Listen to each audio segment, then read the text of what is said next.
All right, folks, we're here with Jason Shirk from the Microsoft Security Engineering Center Security Science. And people have probably heard about the MSRC, the Response Center.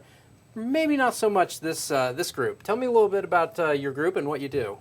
So whereas the Microsoft Security Response Center is focused on the bulletins that are put out that pretty much everybody who uses Windows is familiar with, and the updates that we know we need on our systems to help keep them secure, my team is much more proactive.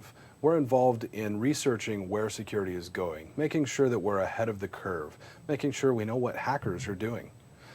We're a sister organization to Research and Development, and also report up through Craig Mundy. And the tool that you're here to talk about today is called Bang Exploitable. And tell me a little bit about this. What is this tool? So Bang Exploitable Crash Analyzer is a plugin to the Windows Debugger, or windbg.exe, which is a publicly available tool. And when you have an application and it receives unexpected data, bad things can happen sometimes. Yeah. Not just the application going away, but there may be unintended consequences also. Potentially, we'll say an elevation of privilege from a regular user to an administrator, or the holy grail of executing arbitrary code. Yeah. You know, something that an attacker would really love to get their hands on. So what Bang Exploitable does is it looks through these very complicated crashes, and it does a couple of things. First of all, see, the logs that come from these crashes are big, and they can be messy to go through. So the tool helps us with that, right? Yeah, there's a very finite number of people who understand what these logs even mean. Yeah. I don't know if you know, we've it's all like seen reading the Matrix. That's right. Yeah. It really is, and it takes a special touch. Just like, you know, Neo, after a while he can just read it. Yeah. Right? It's the same sort of thing.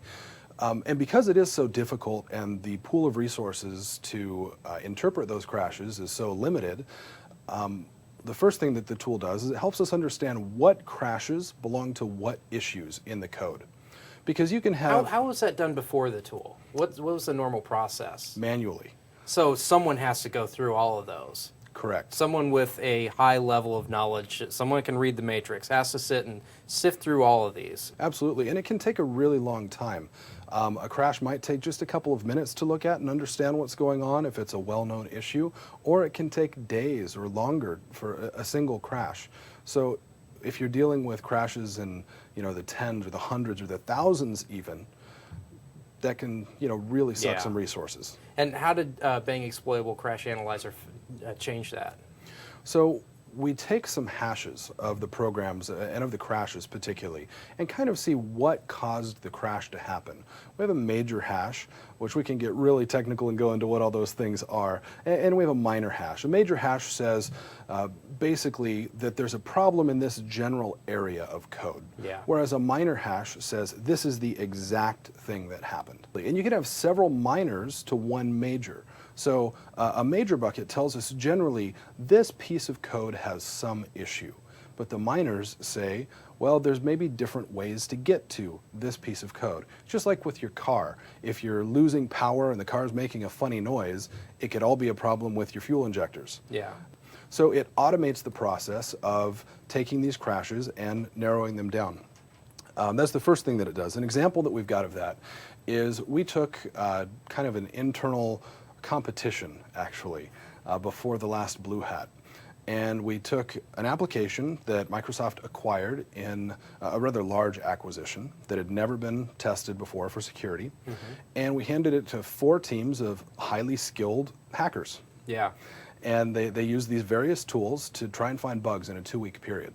Across the 2 weeks, they found 57 distinct crashes, or 57 of those minor bucket issues, right? But if we sift them down from the major issues into the minor issues, we see that of those 57 crashes, there were actually 15 underlying problems, or underlying issues in the code. So that's almost a 4-fold reduction, and that's pretty huge. So immediately, that saves the time of someone having to sift through all these different logs, and tells you you've got 15 issues that you need to look at. Now, does it tell you, how precise does it tell you where you need to look in your code? Within 5 lines of your code. So it's pretty close. Or within, I suppose it's not 5 lines, it's 5 frames, but that's a page of code maybe. Yeah. Right? It's not a whole lot. And so it's pretty succinct. Now, additionally, the second thing that Bang Exploitable Crash Analyzer does, and what gives it its name, is we take some of our security expertise and we put it into the program, and depending on what caused the crash and what was going on in the system during the crash, we tell you how exploitable we feel that issue actually is. So of the 57 initial crashes that we got, one issue came back as probably exploitable. And we took that issue, we looked at it, it was real, it wasn't a false positive, and we handed it off to that product team and they fixed the issue because it was an issue beyond the other 15 that need to be fixed. They're all code quality issues, right? One issue could potentially put a user at risk. Yeah, you need to stack rank those so that the big problem gets solved first. Absolutely, and that's really what the tool is about, is prioritizing the crashes. We particularly wanted to get this tool out to ISVs and third-party developers. I know, for example, Adobe recently announced that they're using it and is helping them in their implementation of the SDL. So how many people are using this so far? So we released it at CanSec West, which is a conference in Vancouver in March. And what kind of conference is that for people that don't know? It's a conference where all the hackers who build the tools that the other hackers use kind of go. Yeah. It's really a great conference. The guy who puts it on, Dragos, is a fantastic guy that everybody sort of knows. And because of that, year in, year out, he's got great presenters. Yeah. So we released it at that conference, but it's fairly small. There were about 400 people at the conference. Since then, though, we've had about 10,000 downloads of the tool.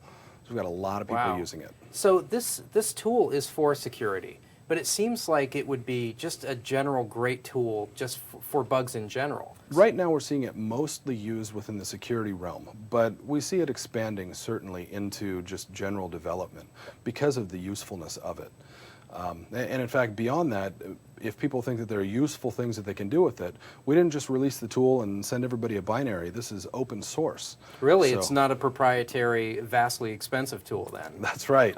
It's free. WinDBG is free, It's and free, Bang Exploitable and is it's free. open source. Absolutely. That's great. Which means that if someone wants to make a change because it fits their workflow better or their work process better, they're welcome to do it. Great, and it's in the name of security, so more power to them. That's right. It uses the MSPL, or the Microsoft Public License, and that is a BSD style license that allows them to do whatever they want as long as they give us attribution. So let's go, this is an example where we're in WinDBG, the Windows Debugger, and it's caught a crash. So we've got a G here, it tells it go, so we get the crash information. And you see here we actually type Bang Exploitable.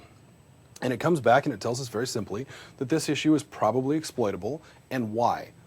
Read access violation to block data move and is therefore classified as probably exploitable. In other words, we're moving data that we shouldn't be able to move. Yeah. Right? So somebody needs to go and look at this and find out if it's real. We also, you'll notice, we have the hash here, the major and the minor hash that we were talking about, and we give an idea of where it happened. We've got a hex address. So this is the basic mode, just Bang Exploitable is all you type, and that's what quick and you dirty. get. Quick and dirty.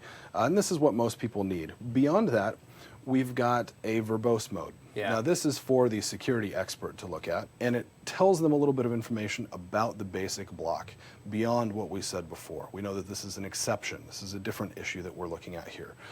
In this case, the data from a faulting address is later used as the target for a branch. In other words, in this instance, the user was able to put some sort of data in that later was executed.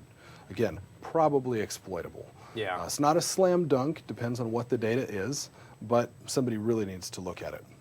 As you can see, we've got the hash spelled out here. We've always got a recommended bug title. One of the big things that we really wanted to do here is kind of shift the burden of proof. A lot of times in development, you have a very senior developer and a very junior tester. Yeah. And for a junior tester to get a senior developer to really look at an issue that they think is important, they need to tell them why it's important. Well, a title that says probably exploitable, data from faulting address controls code flow starting at blah, right? Big scary title. That's this junior developer or junior tester saying, hey, Microsoft says that this is probably exploitable. Yeah, and this and is it's why. not their word. I mean, they're not saying this is probably exploitable. This is a tool that's given a non-partisan answer. Absolutely, absolutely. Now, we're not absolutely infallible, but we do have a low false positive rate. And false negatives, in other words, saying something is not exploitable when it is exploitable, we consider to be failure. Yeah. Right? That's not okay. Yeah. But it can be a little noisy from time to time, but it's worthwhile because we have a very high hit rate on issues that actually are exploitable that the tool comes back and tells us are. Yeah, and where can people find this tool? So they can download this tool from microsoft.com/security/MSEC, M-S-E-C. And we'll link to that in the text here. Great. Great. It was awesome seeing this. I love what you guys are doing, so come back anytime. Great. Thanks, Larry.